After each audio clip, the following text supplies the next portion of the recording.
Conclusion. Honeybees win by repeating a simple process. So can we. He must be a dull man who can examine the exquisite structure of a comb so beautifully adapted to its end without enthusiastic admiration. We hear from mathematicians that bees have practically solved a recondite problem and have made their cells of the proper shape to hold the greatest amount of honey with the least possible consumption of precious wax in their construction. Charles Darwin on the Origin of Species, Chapter 8, Instinct.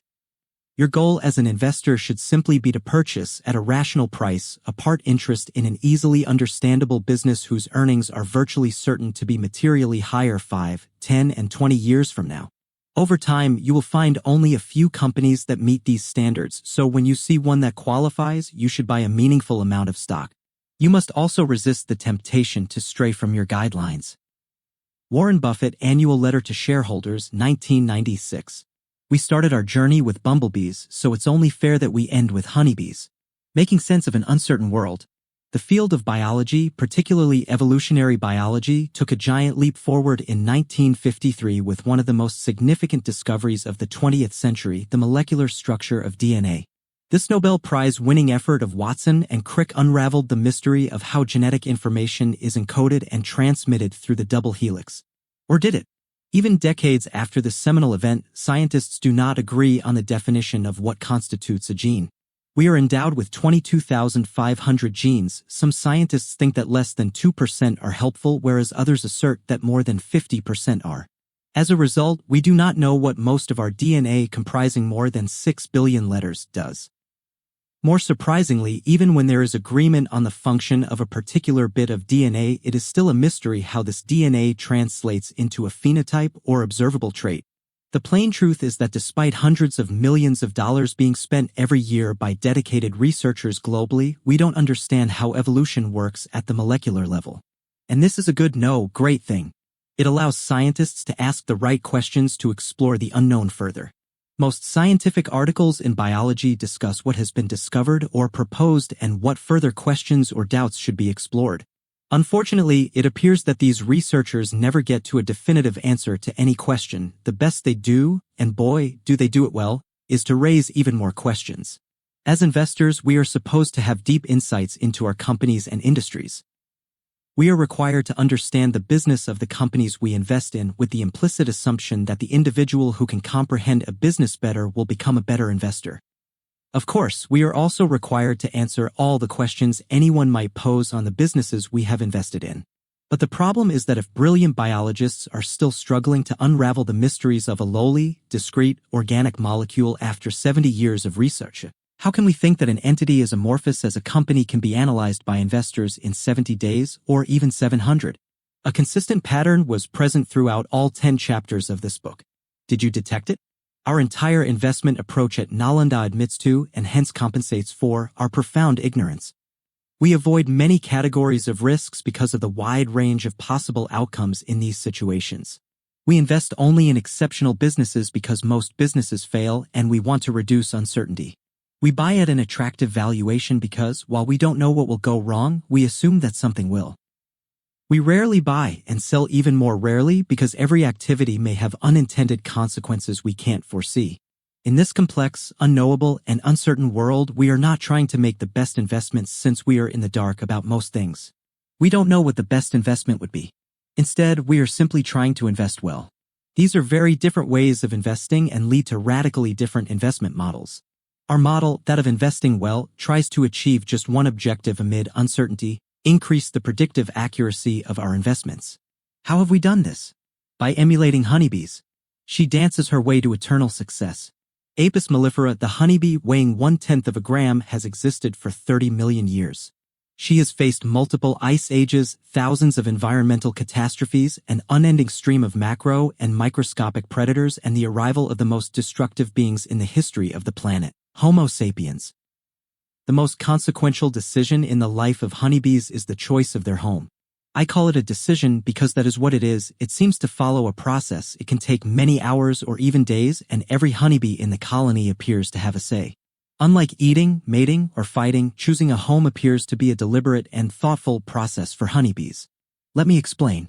Honeybees are highly social and live in colonies of thousands in very close proximity. A beehive typically has a single queen fed and protected by worker bees, all of whom happen to be sterile females. A single colony typically splits into a few colonies called swarms at the end of winter. Each of these swarms needs to find a new home to construct beeswax combs, raise worker bees, and build a store of honey for the following winter. Hence, as the bees create a new swarm, their most important task is finding a suitable nesting location for their hive. Their home needs to have a cavity volume to accommodate enough honey to last the entire winter. In addition, the entrance needs to be high enough above the ground to prevent land-based predators from targeting the bees. The entrance should also be small to ensure secrecy and warmth so that the bees' home can be protected from the elements, such as extreme winds. So, how do honeybees select their home? By dancing. Let's say you have decided to study how honeybees choose their nesting site. Here's what you will observe. When the bees from the mother colony split into a swarm, a few dozen scouts fly away in different directions to inspect nesting sites within a 5-kilometer radius.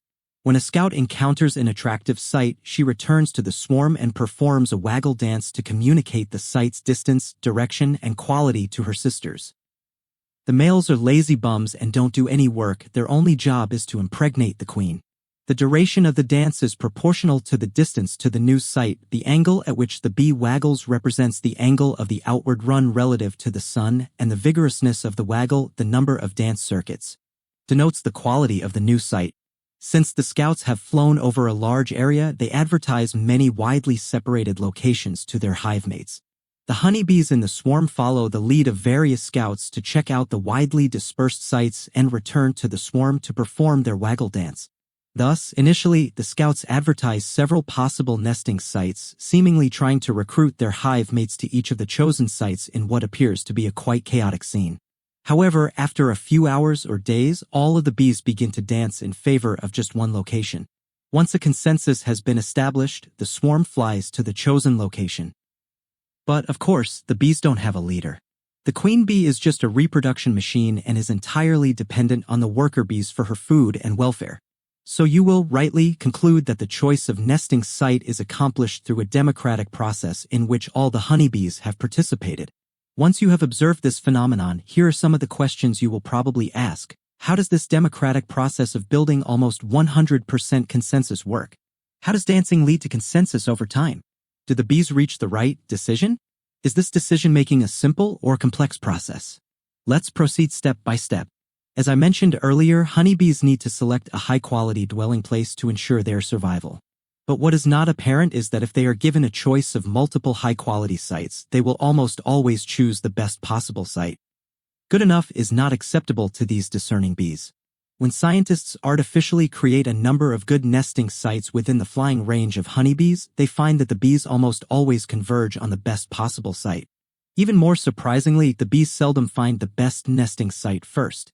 But over time, even if the bees discover the best site much later than other slightly inferior sites, consensus is ultimately built around the best site. Researchers have conclusively proven that honeybees have an absolute standard for assessing the quality of a nesting site. The vigorousness of their waggle dance, translated into the number of dance circuits, indicates the quality of a particular site. A honeybee takes between 15 minutes and an hour to evaluate a potential site. She inspects the cavities outside and spends a lot of time inside walking around and taking short flights. If the bee finds the nesting site desirable on first inspection, she returns to the swarm and advertises the site with a waggle dance. If another bee follows her to the site, she will perform almost the same waggle dance in terms of duration and intensity when she returns to the swarm. Honeybees have a universal standard for assessing nest quality. All honeybees have a congruent interest while choosing a nesting site. Their consensus is built over time so that eventually all bees support just one site, and this almost always happens to be the best possible site. But how? Initially, scientists hypothesized that a honeybee scout compares her old nesting site with a new site to which other dancing scouts recruited her. If she finds that the new site is of higher quality, she ceases support for the old site and dances more vigorously to demonstrate support for the new site. Thus, more dance circuits implies that the new site is better than the last one. This process builds consensus over time since the bees keep comparing the various nest sites and the best site wins in the end. This hypothesis made perfect sense, but it has turned out to be wrong. Most honeybees visit just one nesting site and very few visit two or more. So what's going on? Painstaking work by Thomas Seeley and others revealed the mystery behind the consensus building process. It has just two elements. First, as we already know, the bees dance more circuits for a better quality site. Second, the bees in the swarm attach themselves randomly to a dancing honeybee to explore a new site. But how do these two simple actions lead to a consensus of nearly 100% over the best possible site? First, let's look at a simplified version of what happens in the wild. Let's assume there are 3 scouts to begin with and they evaluate 3 possible new nesting sites, A, B, and C of varying quality. Let's assume site A is the best and site C is the worst. After assessing site A, the first scout returns to the swarm and performs 20 dance circuits. The second scout evaluates site B and performs 10 dance circuits. Finally, the third scout performs only 5 dance circuits after evaluating site C. Let's assume there are 100 bees in the swarm waiting for their scout sisters to return. Remember that they will attach themselves randomly to any bee dancing and will then go and explore the site that this bee is excited about. Since the first bee contributes to 57% of the dance circuits, 20 divided by 35, 57 of the 100 bees in the swarm will attach themselves to the first bee. By the same logic, 29 bees will end up assessing site B and only 14 will assess site C.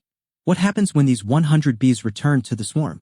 57 honeybees from site A perform 20 dances, each equals 1,140 dance circuits.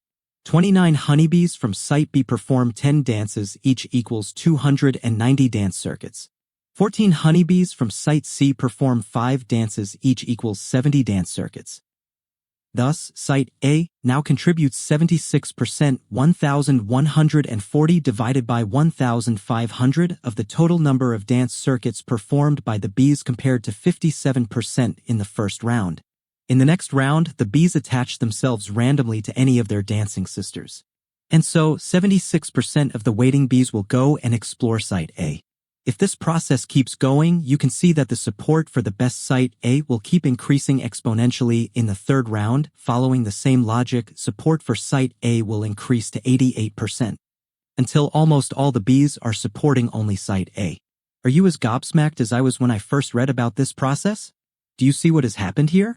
The honeybees have an extraordinarily complex and challenging decision to make. Yet, they make it through a very straightforward process. Dance harder for a better site and attach yourself randomly to a dancing sister. That's it. We follow a simple and repeatable process like the honeybees. The investment community ties itself up in knots over finding the best investments. I have seen extraordinarily complex algorithms and multi-gigabyte spreadsheets to assess the value and quality of a business. On the other hand, we are interested only in executing a sound investment process. Our algorithm, while nowhere near as elegant as the honeybees, has only 3 steps. 1. Eliminate significant risks. 2. Invest only in stellar businesses at a fair price. 3. Own them forever. The honeybee algorithm does not lead to 100% success, and it need not. Some swarms are unable to find a suitable dwelling location and perish. But so what? It is a statistically robust process in which, on average, the simple nest-seeking model works beautifully. And the reason it is robust is that in addition to the algorithm being sound, it is repeatable. Deviations from this simple model are neither required nor allowed. A honeybee colony sticks to its nest-seeking process season after season, year after year, millennium after millennium. The failure of most investors does not lie in pursuing a wrong model, but in failing to repeatedly pursue a good model. It does not take a genius to theorize that investing in quality management teams running excellent businesses should lead to success over the long term, but how many can translate this theory into practice day after day and year after year? I believe we at Nalanda have, and you probably do not vehemently disagree, a sound investment model. While we strayed on a few occasions in the first few years selling Sri Cement, we have primarily been able to stay on the straight and narrow. Obviously, and sadly, this does not guarantee investment success. Some investments haven't worked and many more will not. But we will not second-guess our investment process. We will keep repeating it whatever the outcome. We have always tried to be, although we know we never will be, like the honeybees. Investors, unlike biologists, are rarely filled with doubts and uncertainties. I am not talking about a typical television expert here who is meant to entertain, not educate, but about self-perception and actual behavior. A scientist may spend her life working on the genetics of a maize plant. Barbara McClintock, winner of the Nobel Prize in Physiology or Medicine, 1983, deciphering the organization of the olfactory system. Linda Buck, co-winner of the Nobel Prize in Physiology or Medicine, 2004, or inventing a gene editing technique. Jennifer Doudna and Emmanuelle Charpentier, winners of the Nobel Prize in Chemistry, 2020. And still admit that she has barely scratched the surface of what is knowable. In contrast, an investor, at the end of a one-hour group meeting with a company he has never met before, confidently declares that he has found the next PNG. My circle of ignorance has expanded in lockstep with my age. As a young McKinsey consultant, I thought I had all the answers. As an older investor, I have only questions. I wish I had ready solutions for them, but I don't. So my only option is to internalize and implement a process that can simplify the world's complexity in a way that my intellect can't. If we are surviving and outperforming the market many years from now, it will not be because we know a lot. Instead, it will be because we know that we don't. Chapter Summary. Evolutionary theory has taught me that we can reimagine investing by executing a simple and repeatable investment process. 1. The honeybee's choice of a new nesting site is extremely consequential. A suboptimal site can lead to death and seemingly complex. 2. Honeybees don't have a leader, they make their decision through a consensus-building process that is surprisingly simple. This process does not lead to the best nesting site every time, but on average, it has served honeybees extremely well for more than 30 million years. 3. The business and investing worlds are highly complex, and I know that my limited intellect is incapable of fully comprehending them. 4. Hence, we at Nalanda have no interest in finding the best investment, but in executing a sound investment process. 5. Our three-step investment process is simple and repeatable. A. Eliminate significant risks. B. Invest only in stellar businesses at a fair price. C. Own them forever. 6. We know this process does not guarantee investment success every time, but on average, it has worked out quite well for us. 7. We always have and always will stick to our process irrespective of individual outcomes.